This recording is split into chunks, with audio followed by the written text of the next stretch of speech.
Kenapa harus menuju titik kumpul? Bila mana ada pengangkutan apa-apa lebih mudah gitu ya. Mencari penghuni gedung yang telah dievakuasi dari dalam gedung. Karena seringkali pada saat terjadinya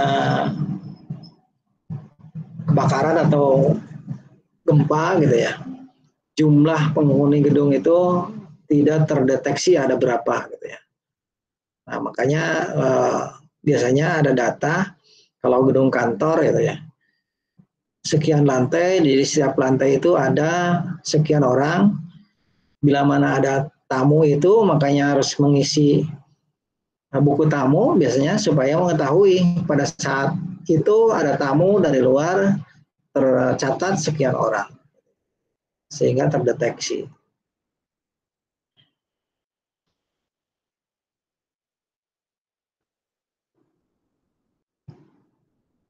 Jadi kalau saya lihat di denah, nah kalau gedung memanjang gini, pada umumnya dibuat 2 tangga darurat sehingga pembagian jalan keluarnya bisa tidak berjubel di satu tangga darurat. Di salah satu contoh ini di bagian sebelah kiri, ini akses jalan keluarnya dari ruangan langsung keluar, menuju keluar, ini juga menuju keluar. Apalagi gedung itu seperti apartemen gitu ya, itu kan isinya banyak gitu ya. Ini seringkali tidak diperhatikan jalur-jalur untuk akses evakuasi.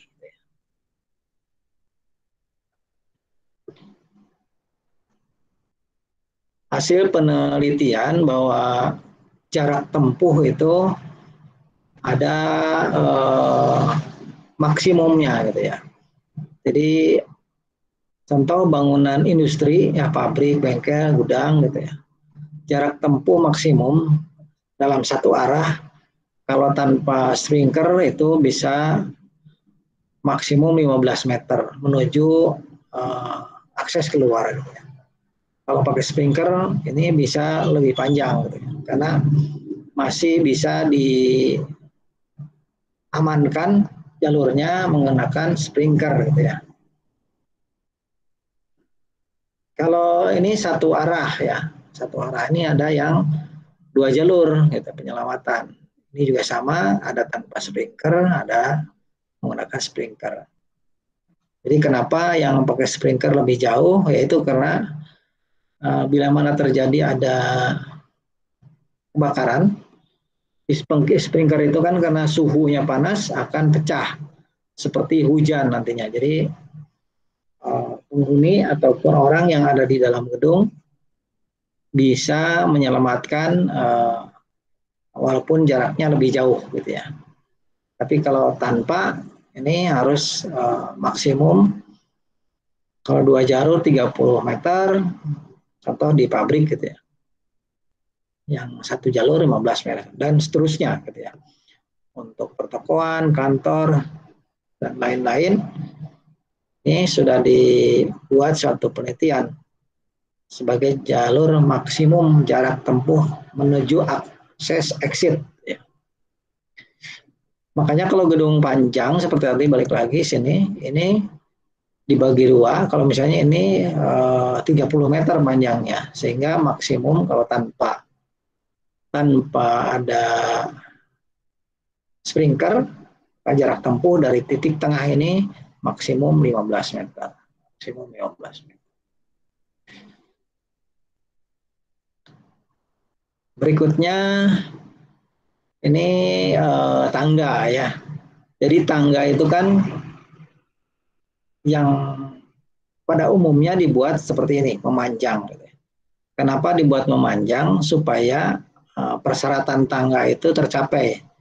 Karena kalau tangga terlalu tinggi uptrade-nya, ya, kemudian terlalu lebar uptrade-nya atau injakannya, terus tinggi anak tangganya, itu akan tidak nyaman, gitu ya, tidak nyaman. Maka dibuatlah suatu tangga memanjang, ada bordes di bawahnya, kemudian di tengah-tengah juga ada bordes, nyampe ke lantai berikutnya. Gitu. Ini persyaratan tangga ya. Kemudian dilengkapi dengan railing gitu ya, atau pegangan tangga. Karena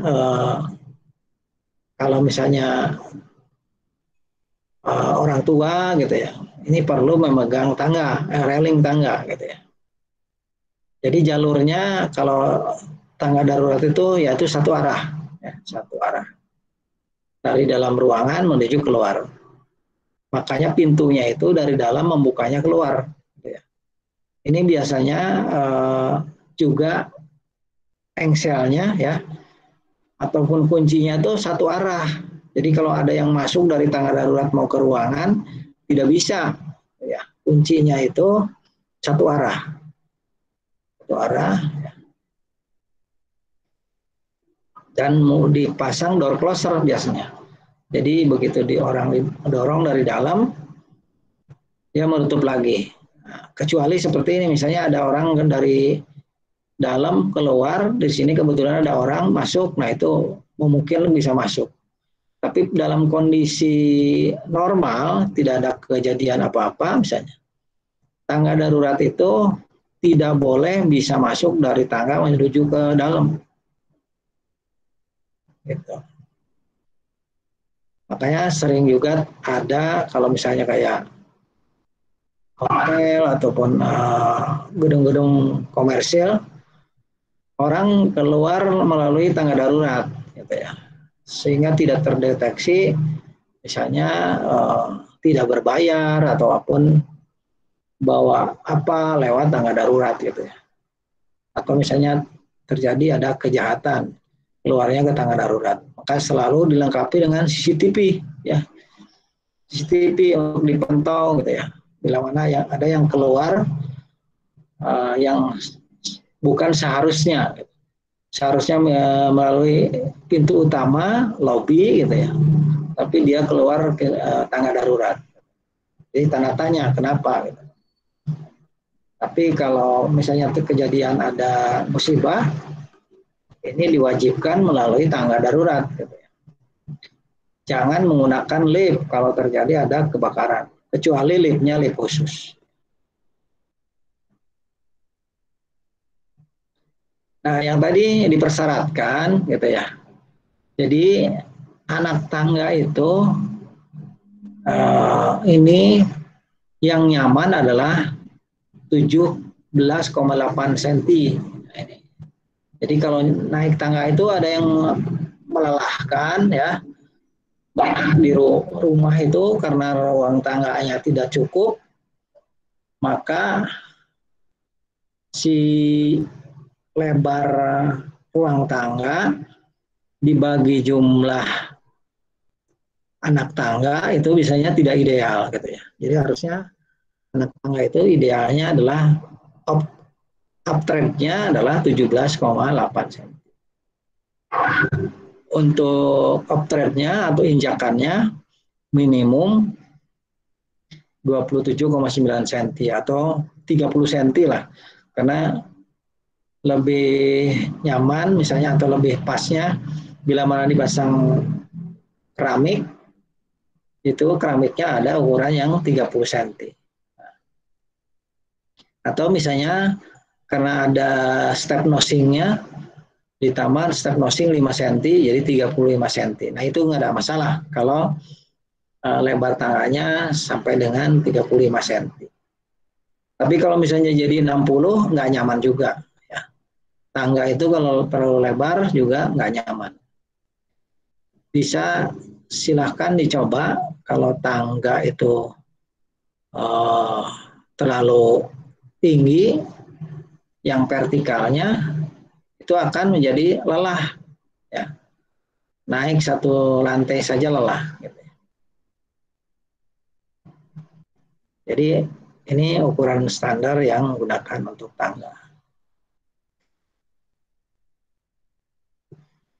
Nah ini setiap jalur exit mempunyai lebar exit, jumlah orang per lebar exit gitu ya.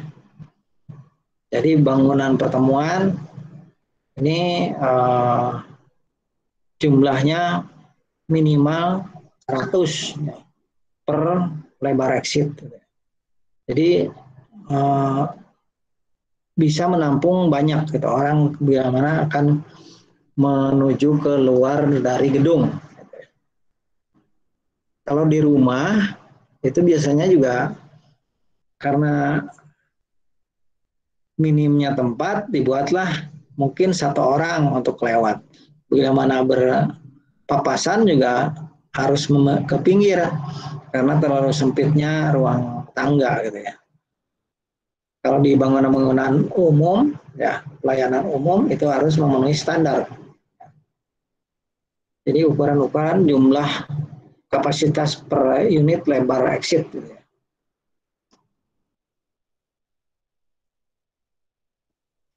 Jumlah exit ini diatur oleh SNI nomor 1746 tahun 2000 ya. Jadi jumlah minimum dari sarana jalan keluar setiap balkon, mezanin atau lantai di atasnya lantai 1 ya. Kemudian jumlah minimum sarana jalan keluar terpisah dari setiap lantai atau bagian yang harus berikutnya. Kalau beban hunian antara 500 sampai 1000 itu 3 buah. Gitu ya. Kalau 1000 ada 4 buah tangga atau jalan keluar exit. Karena kenapa diatur seperti ini, yaitu untuk supaya tidak terjadi penumpukan, akhirnya juga jadi kecelakaan.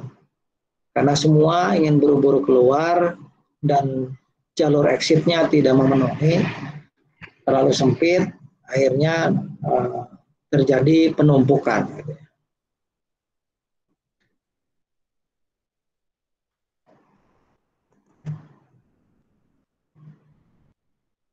Kemudian ada exit pelepasan. Jadi begitu keluar pintu tangga ya, pintu keluar, maka di situ akan disiapkan juga jalur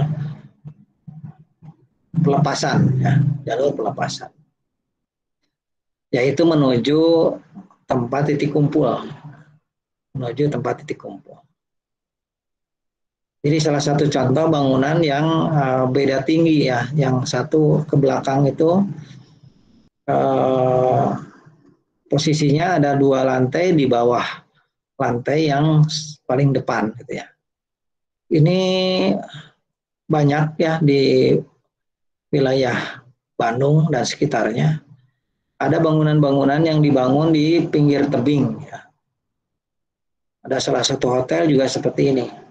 Malah kalau dari depannya kelihatannya hanya 2 lantai, tapi ternyata karena dibangunnya di tebing, ke belakangnya tuh bisa lebih dari 4 lantai. Gitu ya. Makanya ada 2 akses yang untuk pelepasan. Bisa menuju yang paling rendah di bawah ya. Itu kalau memungkinkan di bagian bawah itu ada suatu lahan untuk penyelamatan ya, titik kumpul. Jadi ini juga diarahkan ada 2. Jadi dari tangga ini, tangga darurat menuju ke bawah, ada juga yang menuju keluar ke lantai yang beda tinggi. Banyak ini bangunan seperti ini, bangunan yang beda tinggi antara bagian depan dan belakang. Tidak masalah, asalkan di wilayahnya selalu ada disiapkan titik kumpul, gitu ya.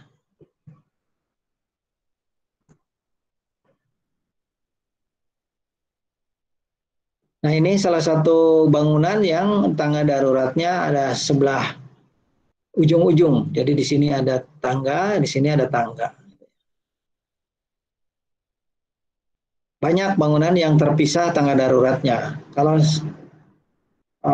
pernah lewat ke daerah Pasteur, ada hotel yang di pinggir jalan layang ya, itu kelihatan dibuat tangga dari baja, kemudian dikasih pelindungnya atau pengamannya dengan besi yang kelihatan dari luar, sehingga sirkulasi udara di dalam tangga darurat tidak perlu menggunakan secara mekanis gitu ya atau elektrik, dia sudah langsung kena udara terbuka ya. Jadi disimpan di sebelah luar tapi tertutup tuh kalau hujan ya tidak kehujanan, itu dibuat terpisah seperti ini. Jadi setiap tangga itu pada umumnya memang kalau itu dibagi dua gitu ya, dengan membuat satu bordes.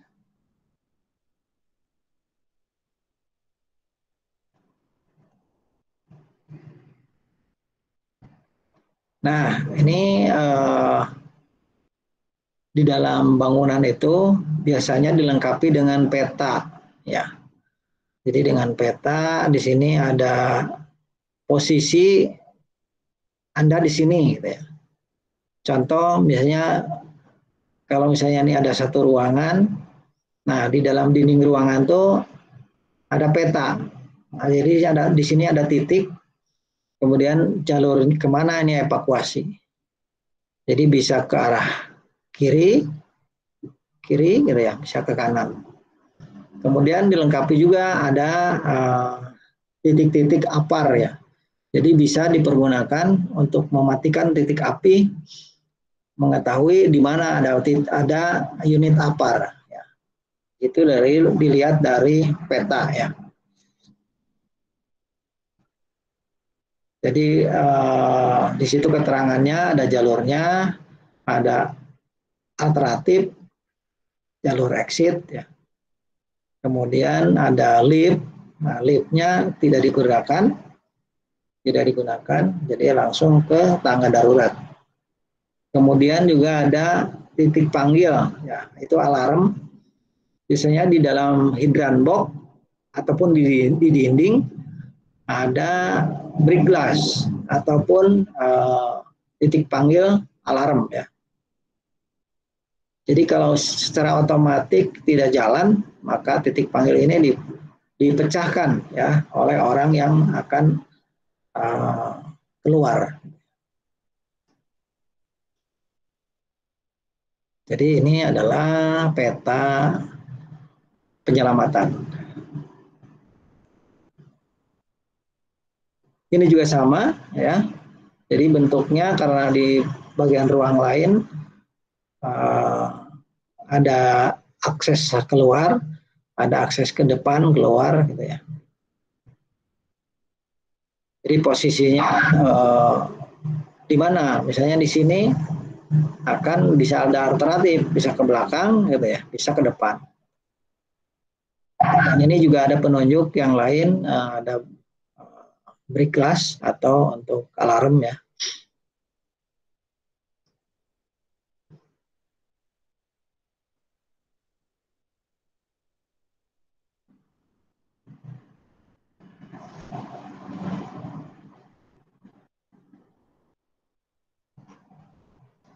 Nah, ini setelah pelepasan. Jadi tadi dari dalam ya, begitu keluar, nah, kemana nih? Nah, masih harus ada penunjuk juga gitu ya.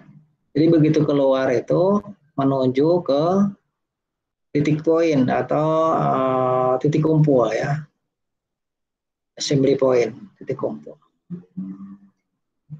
Ini dari arah yang depan dia menuju ke satu tempat. Jadi kembali seperti tadi saya jelaskan, titik kumpul ini untuk mempermudah pengangkutan bila mana perlu diangkut. Jadi tidak begitu keluar langsung kemana-mana gitu, susah deteksi, kemudian susah mendata ya. Kadang-kadang kejadian kebakaran ada hilang, ternyata dia udah keluar sendiri kemana pulang gitu ya.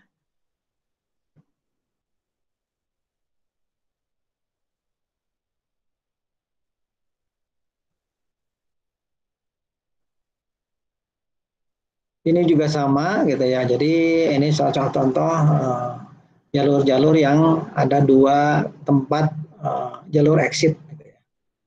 Jadi bisa dua arah. Gitu ya.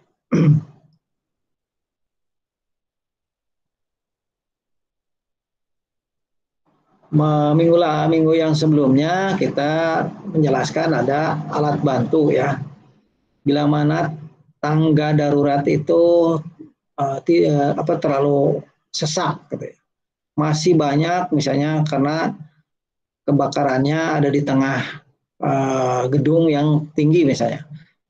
Lantai 10 lantai terjadi ada di 8 sehingga yang dua lantai di atasnya gitu ya, itu kesulitan untuk exit, maka biasanya dibantu dengan mobil tangga ya, mobil tangga darurat yang menggunakan mobil kebakaran ya. Jadi selain tangga di sini ada hidran yang diangkut dengan tangki ini.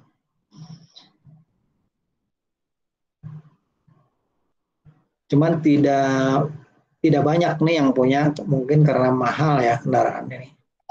Jadi tidak banyak yang mempunyai tangga seperti ini.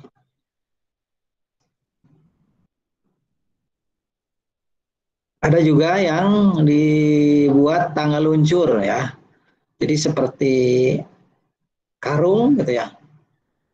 Dan bentuknya panjang di setinggi bangunan, itu nanti dikeluarkan dari misalnya ada suatu tempat seperti sap dan ada jendelanya, meluncur melalui alat tersebut. Ya, itu untuk mempercepat juga evakuasi.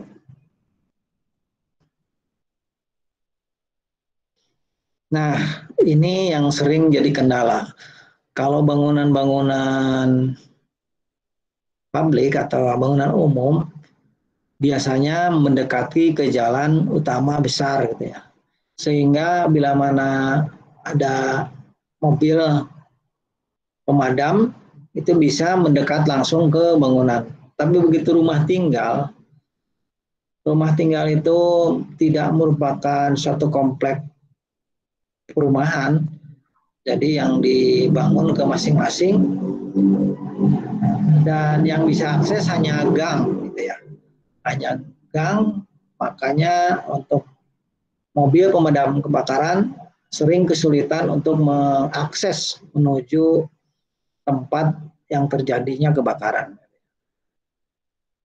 Jadi sehingga menyiapkan selang yang cukup panjang ya, juga kesulitan nanti keluar masuk kendaraannya.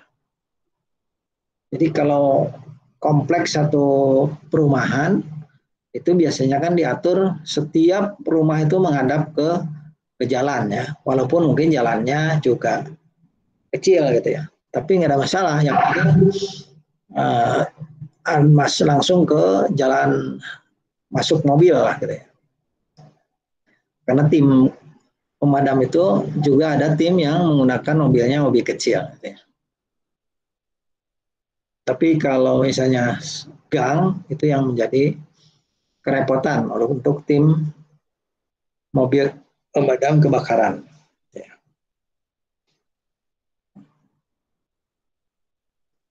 Jadi seperti yang minggu lalu, yang paling efektif adalah mematikan titik api gitu ya. Yang itu yang masih sering tidak dilakukan gitu. Mungkin karena panik gitu ya, sehingga titik apinya tidak segera dilakukan, dipadamkan, malah ditinggalkan gitu ya. Akhirnya jadi membesar.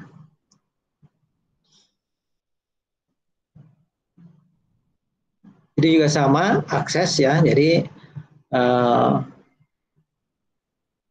maka menyiapkan misalnya kemarin yang dijelaskan ada simes, maka harus ditempatkan di bagian depan yang mudah dijangkau oleh mobil pemadam kebakaran. Gitu ya.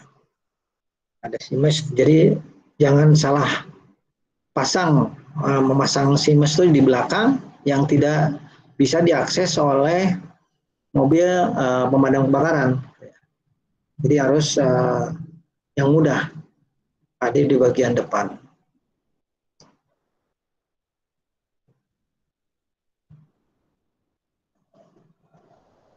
Nah, di halaman itu mesti tersedia ada hidran dari yang disediakan dari tata kota ya, di titik-titik biasanya di jalan utama gitu atau di sarana parkiran gitu ya. Tapi kalau untuk yang di gedung dia akan mendekat di gedung sendiri gitu ya. Untuk titik hidran ada hidran halaman yang disediakan oleh tata kota gitu ya.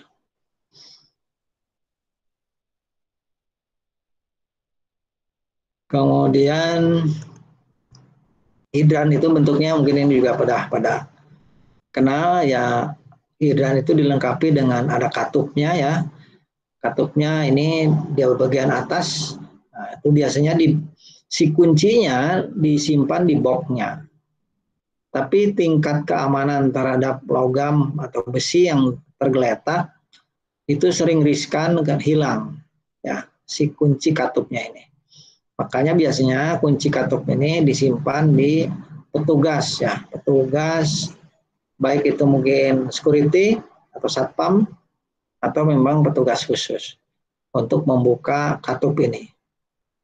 Jadi sebelah ada yang bentuknya ada untuk beberapa selang ya, ada yang untuk 2 selang, ada yang untuk 1 selang. Ukurannya ada yang 2,5 in, ada yang 1,5 in. Ya. Jadi bila mana selangnya udah dipasang, dibuka katupnya, maka langsung akan menyemburkan air.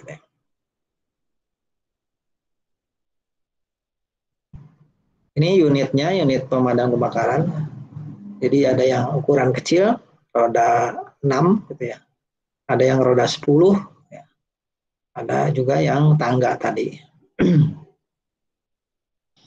Ada yang lebih kecil sekarang, jadi ada yang lebih kecil. Ada juga sistem pemadam kebakaran portable. Jadi si mesin pompanya, kemudian selangnya nanti dicelupkan ke yang terdekat, misalnya ke bak ataupun ke tangki air, langsung dihidupkan dan selangnya ukuran 1,5 in. Itu juga ada itu ya.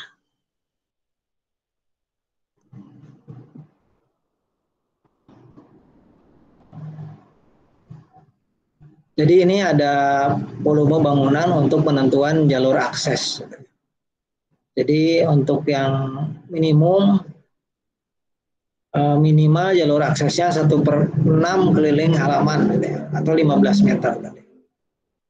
Ini untuk yang tanpa sprinkler. Jadi ini penjelasan dari yang tadi mungkin dibuat satu resume.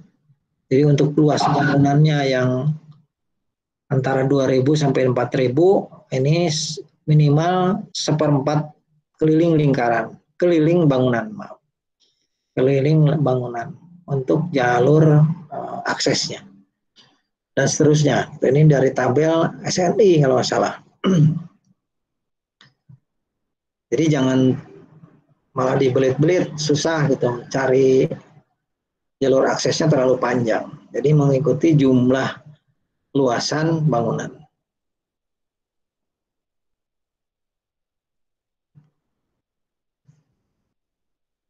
Ini harusnya masih nyambung yang tadi ya. Jadi kalau secara perspektif ini jalur akses mobil pemadam kebakaran gitu ya. Jadi untuk memudahkan manuver itu tikungan tuh harus ada radiusnya. Tapi kalau di komplek-komplek perumahan itu pada umumnya nggak ada dibuat radius, sehingga kalau mobil tangga itu nggak bisa masuk karena mesti tangganya ini pada saat manuver tidak mencukupi ya. Jadi biasanya hanya dipakai untuk wilayah-wilayah terbuka saja yang menggunakan tangga di dalam kota gitu ya. Tapi kalau begitu masuk akses ke daerah perumahan gitu yang ada bangunan tinggi, ini nggak bisa masuk. Ataupun ada belokan yang memutar, ini juga nih radiusnya harus sesuai dengan panjang mobil yang mengangkut tangga. Ini kesulitan, nggak bisa masuk ke wilayah-wilayah yang jalannya kecil.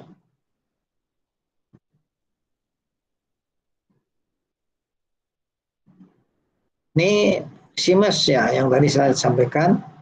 Jadi bila mana di dalam gedung ini kekurangan air, maka disuplai melalui yang sudah disiapkan katup Siemens ya, yaitu disiapkan di bagian depan bangunan yang mudah diakses. Dia ada titik ya, titik yang mudah diakses.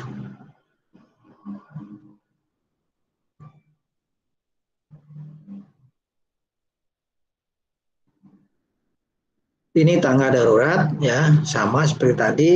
Jadi dari mulai akses dari ruangan, di sini ada pintu tahan api, kemudian ini ada pipa tegak ya atau hidran yang disiapkan di tangga. Juga ada yang menyiapkan kursi roda ya untuk menyiapkan bila mana terjadi ada yang tidak bisa jalan ya, menggunakan kursi roda. Hanya kesulitannya di tangga darurat itu tidak menyiapkan jalur khusus untuk yang menggunakan kursi roda. Ya, terpaksa ini harus dibantu, nggak bisa melayani sendiri.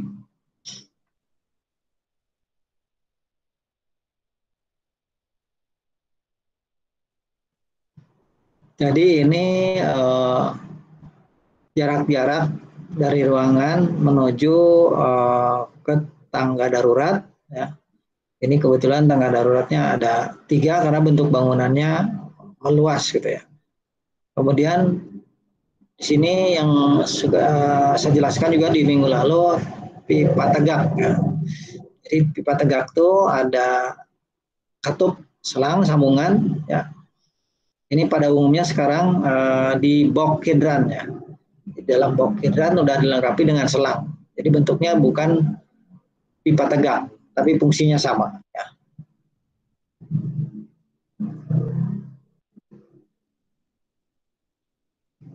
Ini juga sama, sudah disampaikan di lokasinya ada di sudut begitu masuk ke ruang tangga ya, ruang tangga. Ada juga yang langsung di dalam ya, seperti yang sebelah. Ini langsung pada bordes ruang tangga. Ada yang di ruang sebelum masuk ke ruang tangga. Sebenarnya yang sangat ideal tuh yang seperti ini. Jadi ada di luar ini. Jadi karena posisi pintu ini selalu menutup, yang di sini ini bisa orang tuh menyiapkan selang untuk menarik ke titik api yang ada di sebelah dalam. Sehingga tangga ini terus masih tertutup, masih aman. Gitu ya.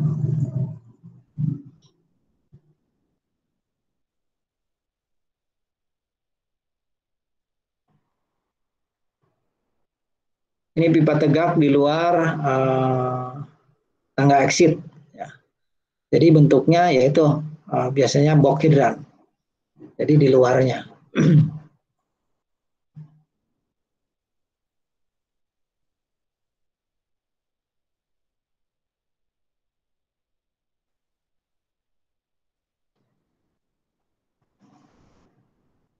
Di sini, nah ini contoh ada potongan suatu gambar potongan gedung. Di sini ada suatu kejadian, misalnya di lantai, misalnya 1, 2, 3, 4 gitu ya. Kebakaran sehingga di sini langsung pemadamannya ngambil dari pipa tegak yang ada di tangga gitu ya. Menuju ke titik api sehingga yang lain langsung dievakuasi. Ini juga ada kejadian di lantai bawahnya.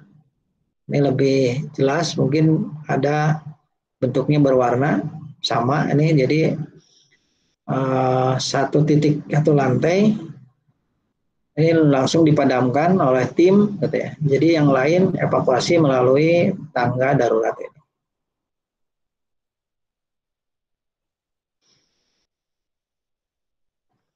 Ini secara detail gambar pipa tegak, ya.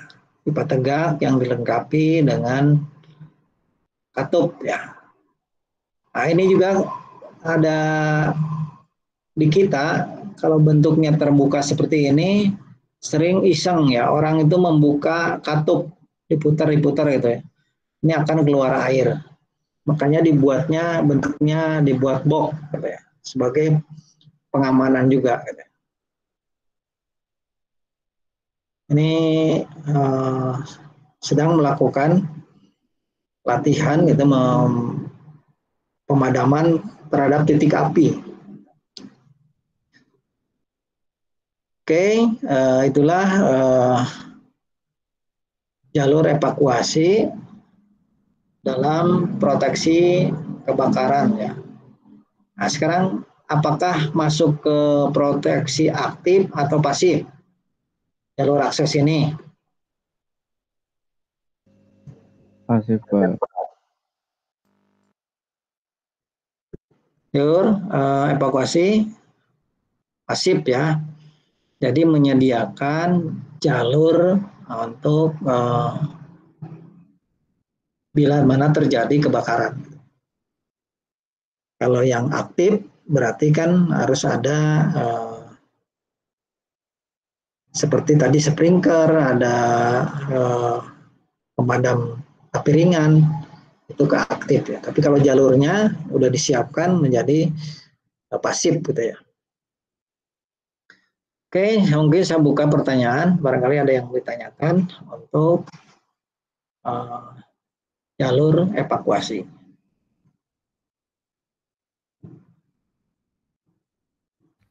Silakan, ada yang ditanyakan. Mau bertanya, Pak.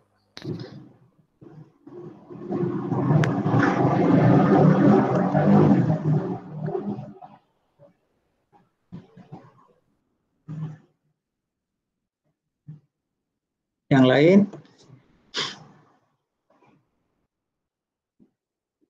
Saya belum. Ya.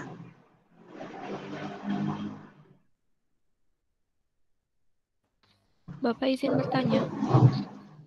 Boleh, Mila, silakan. Jadi saya pernah ke suatu mall gitu, Pak. Si parkirannya tuh di basement kan. Nah, untuk menuju si main gedung utamanya tuh harus ngelewatin si tangga darurat.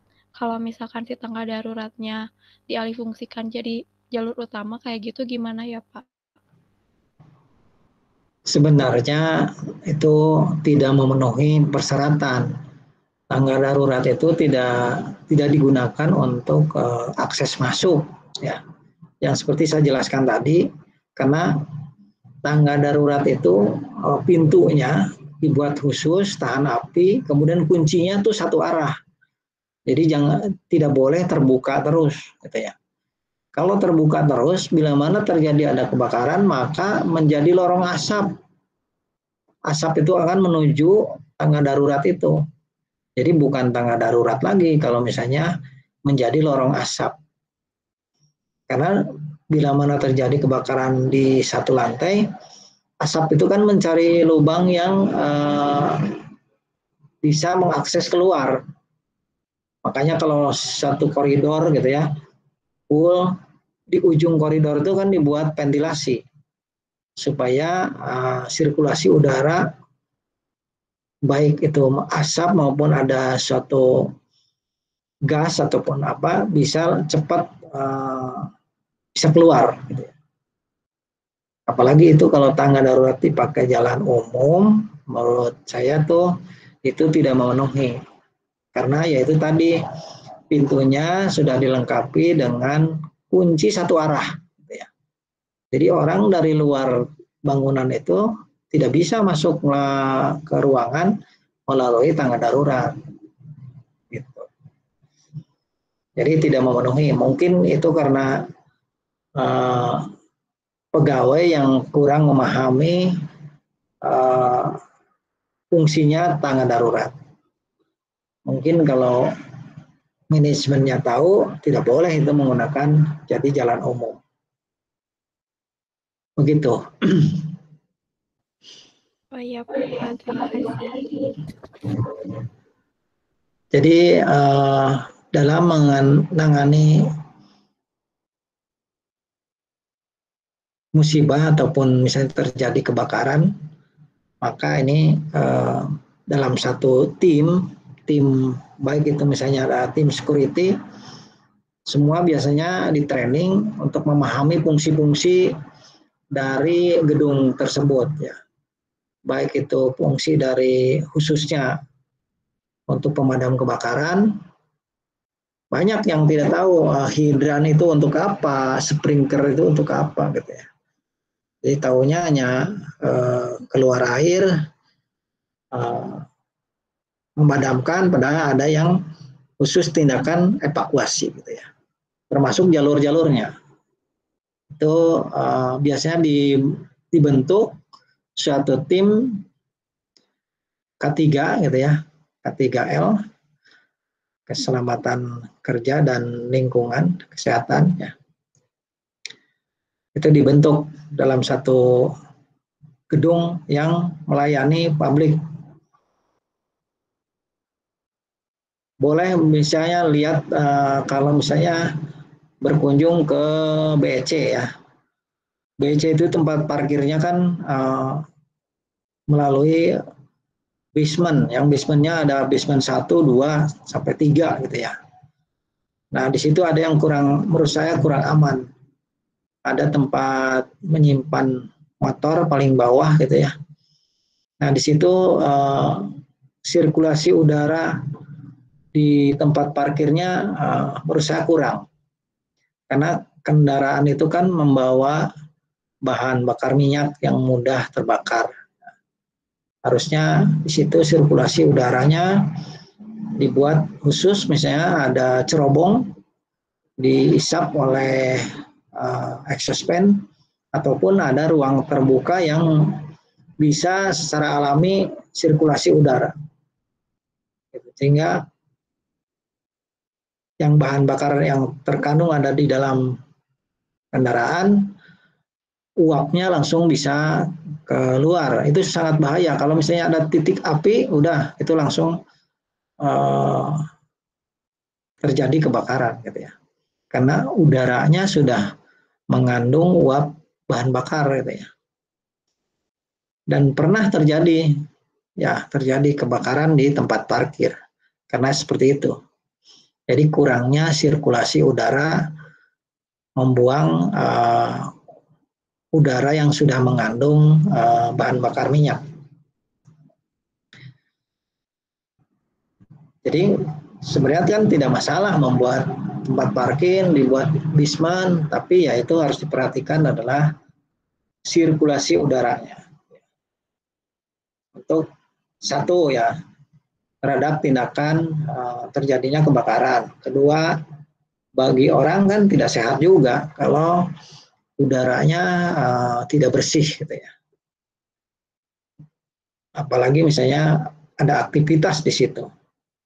Terkecuali hanya menyimpan motor, tapi kalau ada orang menunggu gitu ya, di situ diam, itu juga membahayakan. Udara yang keluar, misalnya ada motor yang dihidupkan dari knalpotnya keluar udara, itu juga membahayakan. Jadi kalau di tempat parkir jangan lama-lama. Baik kendaraan roda 2 maupun roda 4, karena setiap kendaraan mengeluarkan gas yang hasil kebakaran ya. Jadi selain bahaya kebakaran, bahaya juga terhadap pernapasan. Oke, ada yang lain?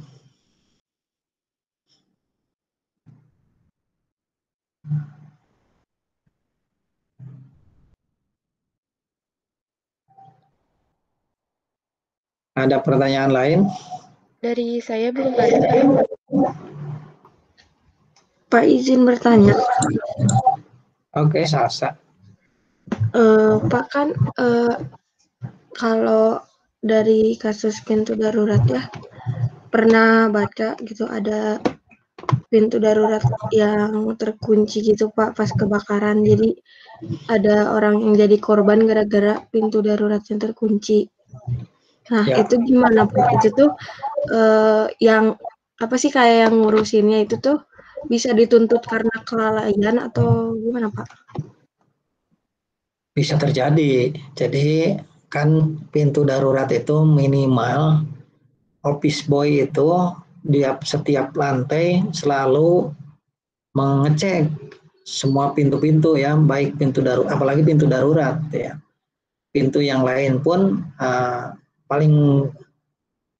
yang paling bersentuhan tiap hari adalah office boy lah kalau kantor.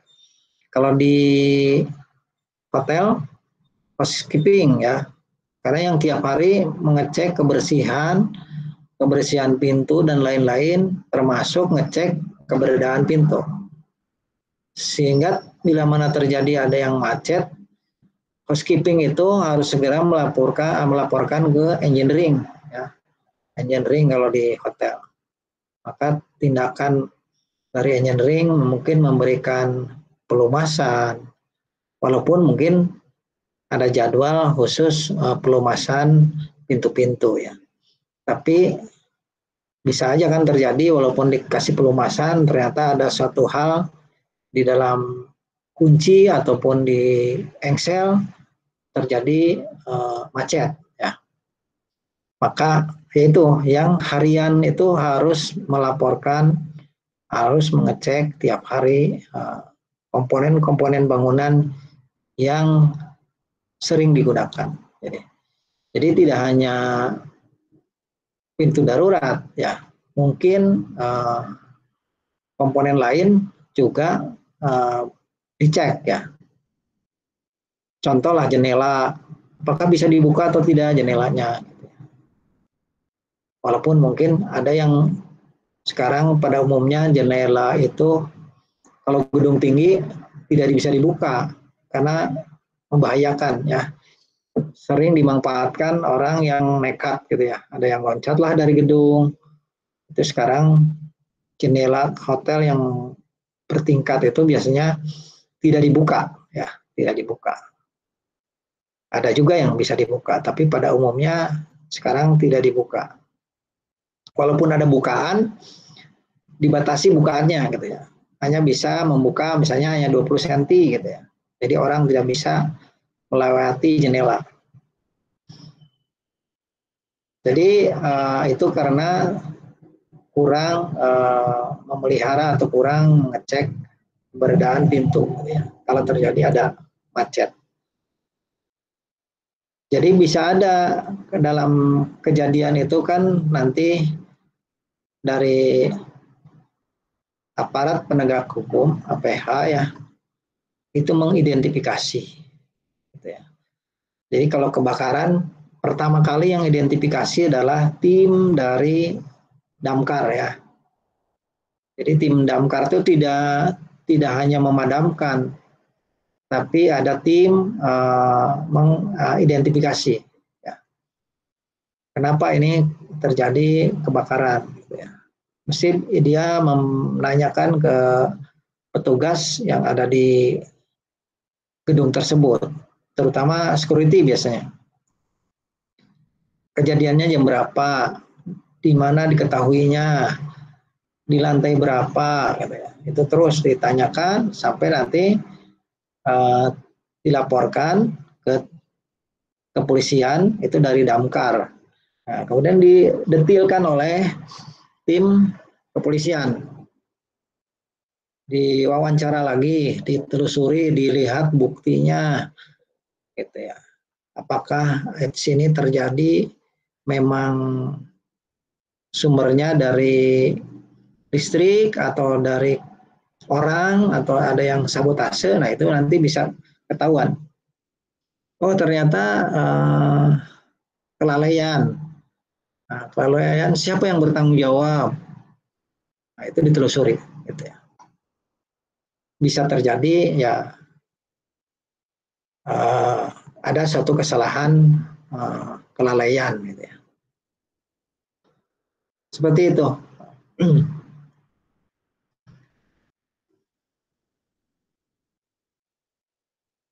Ada lagi, Indah mau bertanya? Pak mau bertanya sekali lagi. Ya. Kalau pintu darurat itu ada bahayanya nggak sih Pak? Bahayanya? Ya, jadi aku teh waktu itu pernah apa ya Pak, baca, nggak tahu dengar berita, nggak tahu di film. Jadi pas kebakaran, nah pas udah masuk lorong pintu darurat itu penuh sama orang. Terus yang belum masuk teh ngedorong pintu darurat tuh nggak bisa, soalnya kepenuhan orang. Gitu loh, Pak. Nah, kalau dari pintu darurat ada bahayanya nggak gitu? Ya ada bahayanya ya seperti tadi. Makanya di dalam SNI dipersyaratkan dengan sekian luas gedung harus disiapkan sekian buah tangga darurat untuk menghindari terjadinya penumpukan di tangga darurat. Itu salah satu persyaratan jumlah tangga darurat. Otomatis ya disiapkan juga setiap tangga darurat itu pintunya adalah pintu tahan api ya, pintu darurat yang dirancang bukaannya hanya satu arah gitu ya. Ya gitu, jadi kemungkinan itu karena tangganya hanya satu, jumlah penghuninya banyak, pada saat mau turun tangga mungkin banyak orang tuanya atau lansianya, sehingga terjadi perlambatan dan tim juga mungkin terbatas. Ya. Yang namanya kebakaran mesti kan grogi ataupun panik ya. Susah kalau terjadi masalah untuk menghindari panik gitu ya. Jadi contoh kecil bukan terjadi kebakaran, tapi misalnya kamu masuk lift, naik lift, terus liftnya macet. Nah itu untuk menenangkan diri agak sulit ya, apalagi belum pernah. Makanya kalau masuk lift terjadi macet, jangan panik. Jadi di situ udah disiapkan ada tombol bel gitu ya. Jadi jangan dipukul-pukul pintunya. Kemudian manggil-manggil orang kalau misalnya terlalu lama nggak ngebukanya baru gitu ya. Itu salah satu contoh bila mana kejebak di dalam lift. Apalagi sekarang ini ada titik api gitu ya. Orang kan semua panik, mesti berlarian untuk menyelamatkan diri, dan ternyata gedung tersebut kesiapan untuk jalur aksesnya hanya satu gitu ya. Jadi kalau berkunjung atau menempati gedung umum ya, misalnya hotel lah, kamu nginap di hotel, begitu masuk itu harus lihat di balik pintunya dibaca jalur evakuasinya ya, kemana arah keluar gitu. Jangan sampai cuman tidur aja, begitu kejadian bingung keluar kemana gitu. Jadi begitu masuk baca jalur evakuasi, kemudian ada berapa pintu daruratnya, harus dari selalu antisipasi. Ya. Dibiasakan karena udah tahu gitu ya, sudah tahu. Kecuali yang tidak tahu kan harus diberi penjelasan bahwa di tiap gedung itu mesti ada, khususnya untuk bangunan umum, mall, hotel, kemudian rumah sakit juga, itu ada jalur-jalur sudah disiapkan jalur evakuasi. Itu, jadi memang bisa juga menjadi celaka gara-gara pintu darurat. Oke, mungkin ada yang lain? Asih, Pak. Ya. Tadi itu. Iya. Bapak mau nanya. Ya, Indah. Kalau misalnya ada ledakan di koridor, nah si pintu darurat bisa nahan ledakan nggak, Pak? Efek Pintu dari darurat. ledakan. Pintu darurat itu yang jelas tahan api, ya. Itu kan double baja ya, jadi bagian dalam maupun luarnya itu dari plat baja. Yang bagian tengahnya itu diisi dengan bahan yang tahan api. Kalau ledakan kecil mungkin bisa tahan ya, tapi kalau ledakan besar karena platnya itu paling juga 1 mili ya, bisa juga kalau ledakannya besar ya rusak juga pintunya. Tapi kalau ledakan kecil saya kira masih tahan karena masih tahan api gitu ya. Itu pintu. Iya. Sebenarnya dirancangnya hanya lebih ke tahan api ya. Iya, Pak, makasih.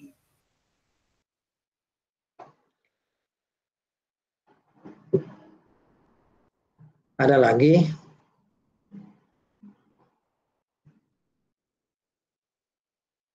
Banyak produk-produk kalau merancang bangunan si pintu darurat itu ada yang custom ya, ada juga yang sudah standar. Jadi udah dijual sesuai dengan standar. Lebarnya berapa, tingginya berapa itu sesuai standar.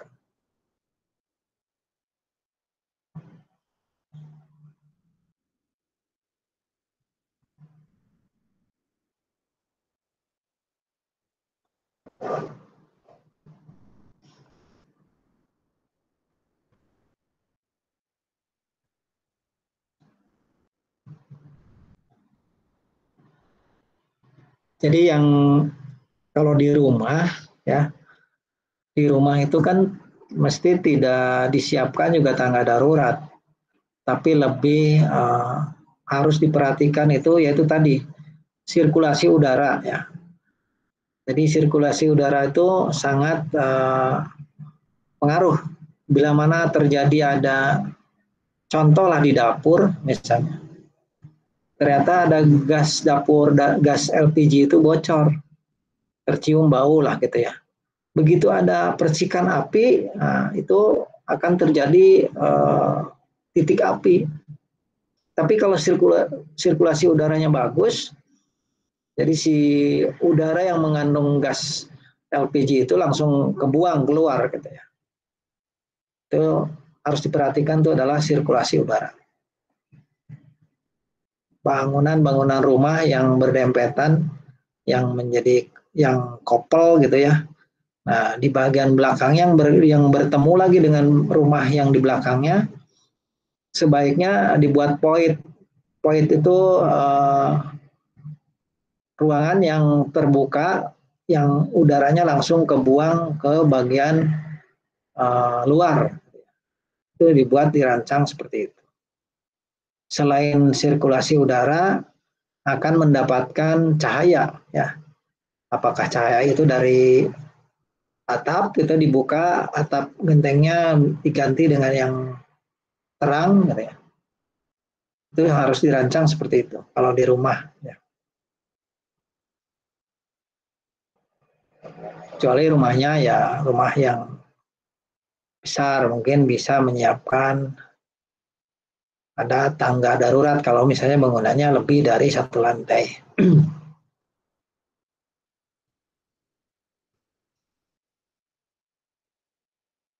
Ada lagi yang lain yang ditanyakan?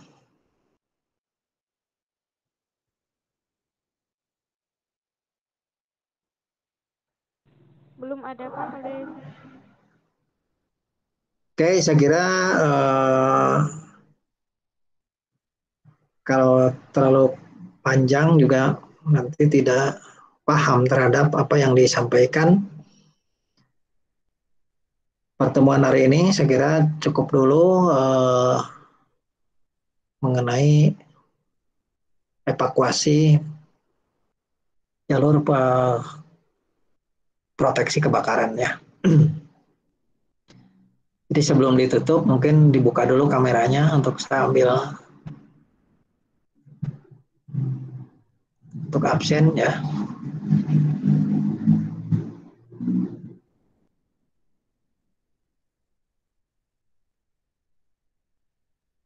Jadi yang izin ke toilet udah balik lagi ya. Dibuka kameranya.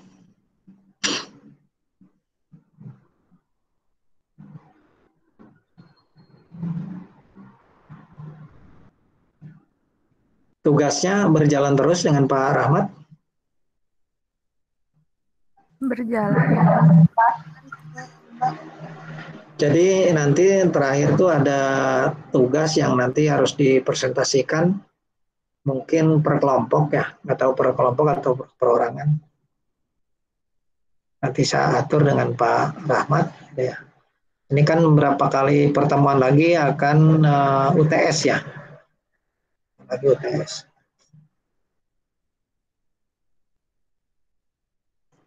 Tuh masih ada dua, satu lagi masih belum dibuka. Muhammad Iqbal.